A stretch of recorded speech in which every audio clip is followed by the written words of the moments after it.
Easy Hindi learning में आप सभी का स्वागत है। आज के कक्षा में हम नारे यानी स्लोगन्स कैसे लिखना है, उसके नियम क्या है देखते हैं। అందరికీ నమస్కారం అండి। ఈరోజు తరగతిలో మనం స్లోగన్స్ నారే నినాదాలను హిందీలో ఏ విధంగా రాయాలి, వాటి నియమాలు ఏంటో తెలుసుకుందాం। మా వీడియో కనుక మీకు నచ్చినట్లయితే లైక్ చేసి సబ్స్క్రైబ్ చేసుకుని పక్కనే ఉన్న బెల్ ఐకాన్ని ప్రెస్ చేయండి మా లేటెస్ట్ అప్డేట్స్ కొరకు। Thank you friends. नारा लेखन, उद्घोष लेखन भी कहा जाता है। आज के कक्षा में हम नारे किस तरह लिखा जाता है, कैसे लिखना है, उसके नियम क्या है देखेंगे। ఈరోజు తరగతిలో మనం నారా లేఖన్ అనగా స్లోగన్స్ ఏ విధంగా రాయాలి, వాటి యొక్క నియమాలు ఏంటో తెలుసుకుందాం। నారా లేఖన్ के लिए आवश्यक तत्व, స్లోగన్స్ రాయడానికి కావలసినటువంటి ముఖ్యమైనటువంటి పాయింట్స్ ఏంటో తెలుసుకుందాం। नारा लेखन के लिए संदर्भ को समझना आवश्यक है। స్లోగన్స్ రాయడానికి మనం ఏ టాపిక్ పైన అయితే, ఏ సందర్భం పైన మనము స్లోగన్స్ రాయాలనుకుంటున్నామో అది మనకు ముందు చక్కగా తెలియాల్సిన అవసరం ఎంతైనా ఉంది।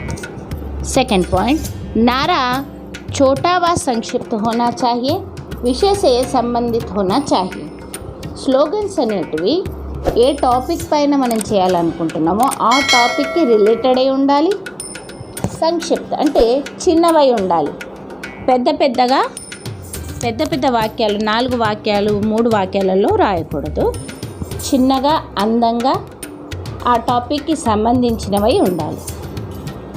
तीसरा पॉइंट, कलात्मक प्रस्तुति होनी चाहिए, यथा संबंधित चित्र का प्रयोग भी करना चाहिए। కళాత్మక ప్రస్తుతి होनी चाहिए, కళాత్మకంగా మనం అక్కడ ప్రస్తుతీకరణ చేయాలి, ప్రజెంట్ చేయాలి। ప్రస్తుతీకరణ అనగా ప్రజెంట్, మనం రాస్తున్నప్పుడు స్లోగన్స్ని కళాత్మకంగా కలర్ఫుల్గా ప్రజెంట్ చేయాలి।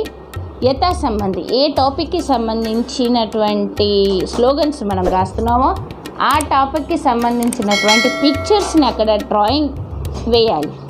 అలా డ్రాయింగ్స్ వేయడం వల్ల కరెక్షన్ చేస్తున్నటువంటి ఇన్విజిలేటర్కి చూడగానే మీ స్లోగన్స్ అతన్ని ఇంప్రెస్ చేస్తాయి, చక్కగా మంచి మార్క్స్ ఇచ్చే అవకాశం ఉంది, మార్క్స్ కట్ చేయకుండా।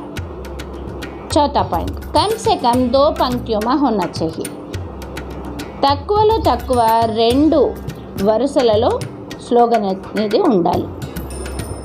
पांचवा పాయింట్, పంక్తియా లయాత్మక होनी चाहिए, మనం రాస్తున్నటువంటి ఆ స్లోగన్స్ యొక్క వరుసలు పంక్తులు లయాత్మకంగా ఉండాలి, అంటే రైమింగ్ ఉండాలి। పైన వాక్యానికి కింద వాక్యానికి లేదా పక్క సెంటెన్స్కి రైమింగ్ అనేది సెట్ కావాలి। దానివల్ల చదివిన వాళ్ళకి చాలా చక్కగా అర్థమవుతాయి। यहाँ उदाहरण के लिए कुछ स्लोगन्स देखेंगे। धरती बचाओ जीवन बचाओ, यहाँ देखो धरती बचाओ जीवन बचाओ, ఎండింగ్లో మనకు రైమింగ్ వస్తుంది చూడండి, బచాओ బచాओ, జీవన్ ఖుషహాల్ బనాओ, చూడండి 3 టైమ్స్ ఇక్కడ బచాओ బచాओ బనాओ, ఇలా రైమింగ్ రావాలి, అప్పుడు స్లోగన్ అనేది చాలా ఆకర్షణీయంగా ఉంటుంది, ఆకట్టుకుంటుంది।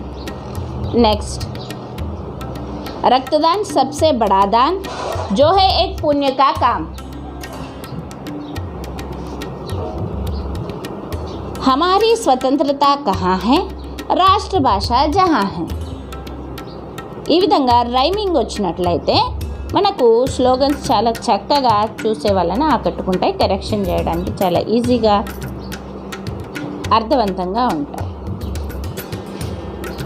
హెల్మెట్ పహన్నా జరూరీ, నా షాక్ నా మజ్బూరీ, జరూరీ మజ్బూరీ, రైమింగ్ ఇలా రావాలి స్లోగన్స్ రాస్తున్నప్పుడు।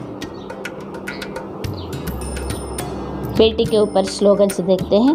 माता पिता की पहचान है, देश का स्वाभिमान है, कौन, बेटी। ए विधंगा, प्लास्टिक की नहीं कोई शान, मिटा दो इसका नामो निशान, हम सबका एक ही नारा, साफ सुथरा हो देश हमारा। ఈ విధంగా రాసినట్లయితే కరెక్షన్ చేస్తున్నటువంటి ఇన్విజిలేటర్ కానీ మీ టీచర్ కానీ చూడగానే ఇంప్రెస్ అయిపోయి మార్క్స్ కట్ చేయకుండా ఫుల్ మార్క్స్ ఇస్తారు మీకు. सुबह हो या शाम कीजिए योग, आपके निकट न आए कभी रोग. देखिए योगा के ऊपर कितना अच्छा स्लोगन है, ये नारा है. गुटखा पान मसाला खाकर लोग दिखाते हैं शान, कैंसर को निमंत्रण देते और गंवाते जान. देखो वही सफल होता है जिसका काम उसे निरंतर आनंद देता है. इस तरह ये कुछ नारे हैं. उदाहरण के लिए जब भी आप ध्यान रखें, जब भी आप स्लोगन्स नारे लिखेंगे उसमें शब्द अच्छे से ऊपर के नीचे के वाक्यों को राइमिंग होनी चाहिए. उससे जैसे सुंदर लिखना चाहिए. जब पढ़े, जो भी पढ़े उसे समझ में आ जाए यूं ही तुरंत. ये नारे हैं. नारे के ये कुछ तत्व है.